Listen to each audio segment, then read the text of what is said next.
Cyber security council আছে, যারা আপনার কোনো কন্টেন্ট অপসারণ করবে, কোনো আক্রমণাত্মক বা অপরাধমূলক যদি কন্টেন্ট থাকে, সেই কন্টেন্ট যে অপসারণ করবে সেটার জন্য যে অথরিটি স্ট্যাবলিশ করা হয়েছে, সেই অথরিটিতে সিভিল সোসাইটির মেম্বার থাকবে। এই বিধান সংযোজন করা হয়েছে এবং এই অথরিটি কোনো কন্টেন্ট অপসারণ করার পরে, ধরেন কোনো একটা মানবাধিকার প্রতিষ্ঠানে কন্টেন্ট অপসারণ করলো, তখন এটা 24 ঘন্টার মধ্যে আদালতের অনুমতি নিতে হবে। অপসারণ করার পর অনুমতি নিতে হবে, 72 ঘন্টার মধ্যে অনুমতি নিতে হবে।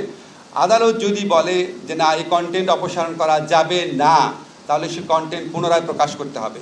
আর 72 ঘন্টার মধ্যে যদি আদালত বলে, আদালতে উপস্থাপন করার পর যে না, এই কন্টেন্টটা প্রকাশ করা ঠিক হয়েছে, এটা আইনের সাথে সঙ্গতিপূর্ণ, তাহলে সেই কন্টেন্টটা অপসারিত অবস্থায় থাকবে।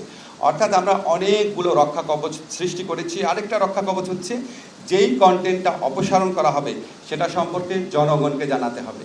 জনগণ সেন্সিটাইজ থাকবে, আসলে সরকার কি উদ্দেশ্যমূলকভাবে কোনো কন্টেন্ট অপসারণ করছে, নাকি সত্যি সত্যি আইনগতভাবে যেটা প্রকাশ করা যায় না সেরকম কন্টেন্ট অপসারণ করছে।